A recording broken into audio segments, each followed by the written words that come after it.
Hello, KL. I have a story called Space Boy by Leo Landry, written and illustrated by him.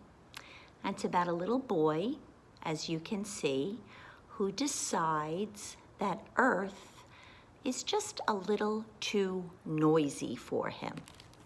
Let's see how he handles this little problem he has. Space Boy. The moon shined brightly as Nicholas readied for bed.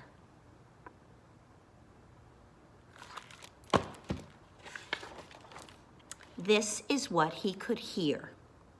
Wah, wah, wah. His baby sister crying in her crib. Woof, woof, woof. The dog barking to be let out. News, sports, blah, blah, blah, and the radio blaring on the front porch. Vroom, vroom, meow, beep, beep. Even the noises from his neighborhood floated through his open window. Too loud, thought Nicholas, holding his ears, and I'm not going to bed. In that moment, Nicholas made a decision.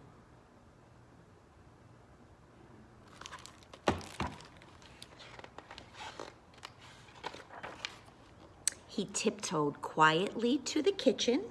He packed 2 cheese and tomato sandwiches, 1 bottle of water, a bunch of grapes, and a cookie. He fit the food nicely into his lunchbox, along with a napkin. Next, Nicholas got dressed. First, he climbed into his spacesuit. Then he put on his space boots. At last, he put on his space helmet. Nicholas read his list aloud to make sure he was ready. Spacesuit? Check. Space boots? Check. Helmet? Check.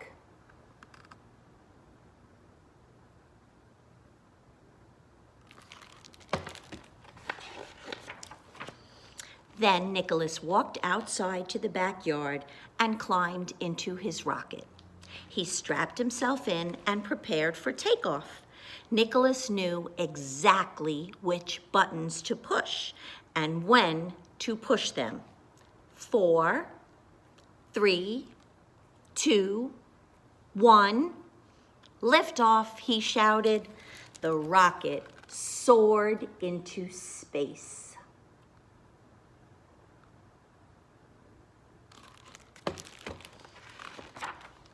Nicholas turned and looked out the window.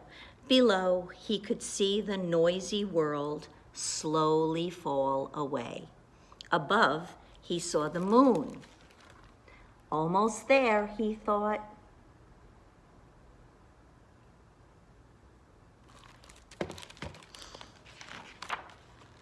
The rocket touched down gently on the lunar surface.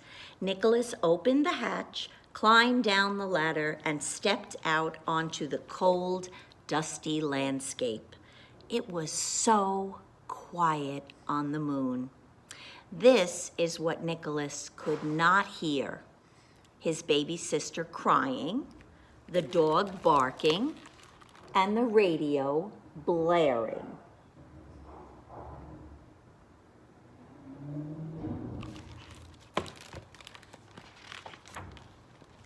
How nice, thought Nicholas. He spread out his blanket and unpacked his snack.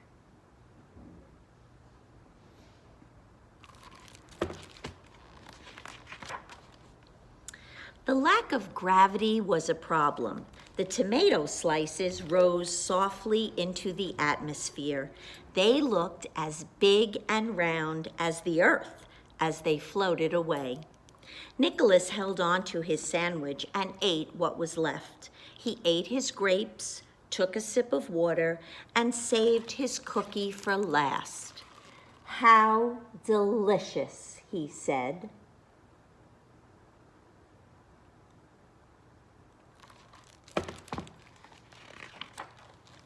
When he had finished, Nicholas went for a moonwalk.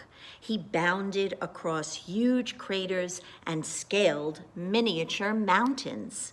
The beautiful blue earth appeared behind every peak, silent and peaceful.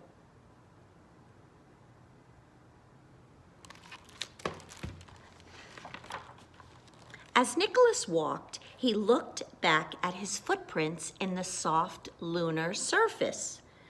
Just like footprints at the beach, he thought, remembering how he had helped his baby sister take her very first steps toward the ocean in the cool, wet sand. Nicholas continued his walk. The vast, wide open spaces on the moon reminded him of his dog. Wouldn't he just love to run and run and run with no end in sight, Nicholas thought, though he would probably miss the green grass in our yard. And seeing the earth again, Nicholas remembered those warm summer nights when his family sat out on the porch in the light of the full moon. This moon.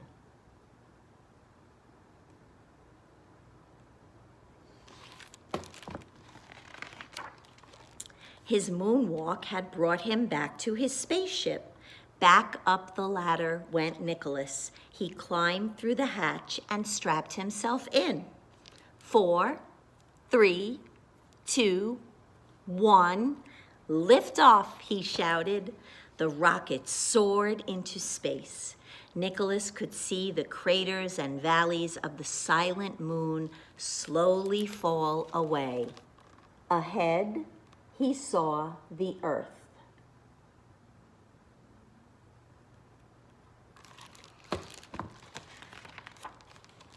Soon the rocket touched down gently in his backyard. Nicholas opened the hatch, climbed down the ladder, and stepped out onto the moonlit grass.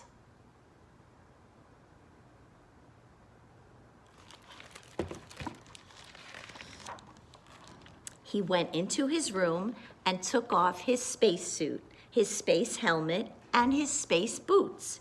He tiptoed gently down the hallway. This is what Nicholas could see.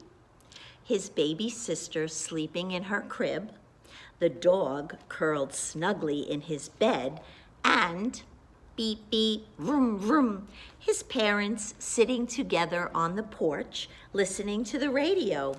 It was a lovely evening in his neighborhood.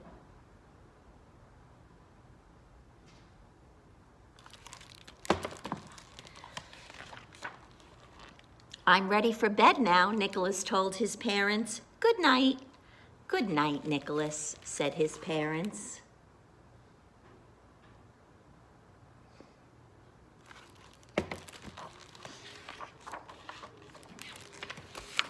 It was good to be home. That space boy. Wow. I think he had a great imagination and took himself on a wonderful adventure. Where would you like to go on your adventure? Think about it. Okay, KL, see you all next week.